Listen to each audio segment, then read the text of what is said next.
There is one company on Earth that makes the machines capable of printing the world's most advanced microchips, not one of several. One. It's based in a small Dutch town called Veldhoven, and its export license decisions carry more weight over China's technological and military future than most sanctions packages assembled by entire governments. The company is ASML, and the machine is called an EUV lithography system, extreme ultraviolet lithography, to make the most advanced chips, the kind that power AI data centers and modern smartphones. You need to etch circuit patterns at a scale measured in nanometers.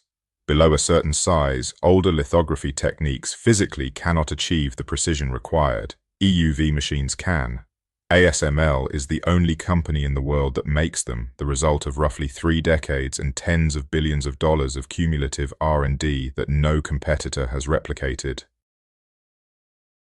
Here's what makes this a genuine choke point rather than just a market lead. An EUV machine isn't something you can reverse engineer quickly. Each one contains components from hundreds of specialized suppliers across multiple countries, mirrors polished to atomic-level smoothness from Zeiss in Germany, precision lasers from Trumpf, and light sources that took Kyma, a US company ASML acquired, over a decade to perfect. Replicating this supply chain from scratch, which is exactly what China is now attempting, is a multi-decade undertaking, not a multi-year one.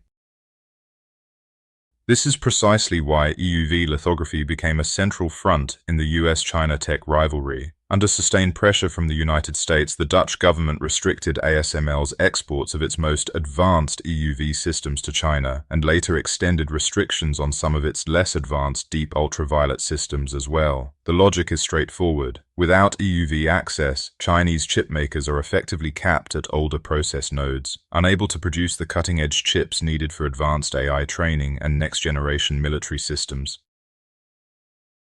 China's response has been an enormous, state-backed push to build domestic lithography capability. Organizations like SMI are reportedly years into developing indigenous EUV alternatives, and China has poured extraordinary capital into its broader semiconductor self-sufficiency drive. But atomic precision optics and light sources are not something capital alone buys quickly. The current assessment across most industry analysts is that China remains a meaningful number of years behind, even with intense investment.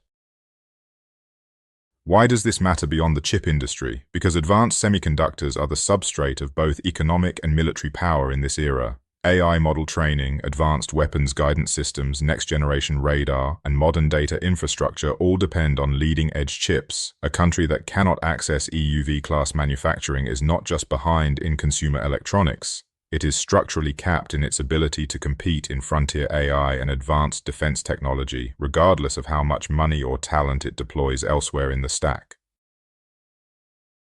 This also illustrates something important about modern geopolitics. The most powerful leverage points are increasingly corporate, not just governmental. ASML is a publicly traded Dutch company, not a state actor. Yet a decision it makes under Dutch and US government pressure shapes the military balance of power between two superpowers. The Netherlands, a small country by population, sits at one of the most consequential choke points in the entire global economy purely because one company headquartered there won a decades-long technology race.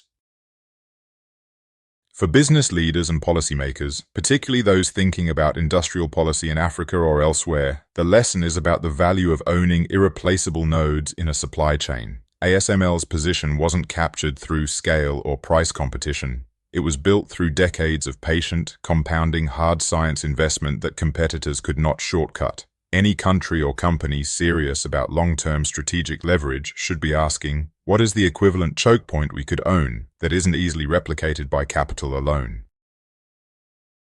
The EUV story is a masterclass in how a single, highly specialized company can become more strategically significant than most countries' militaries. In the 21st century, the choke points that matter most are increasingly measured in nanometers, not in square miles. This analysis is for informational and educational purposes, drawn from public reporting, shipping data providers, and government sources. It is not investment, legal, or policy advice. This is the Katakyie Brief. While everyone talks about the military side of geopolitics, we track the boardrooms, the balance sheets, and the breakthroughs that quietly redraw the map. Because the next war for power won't just be fought with weapons, it'll be fought with technology, capital, and ideas. If you want to stay ahead of that shift, subscribe, share this with someone building in the space. Stay sharp, stay ahead. This is the Katakyie Brief.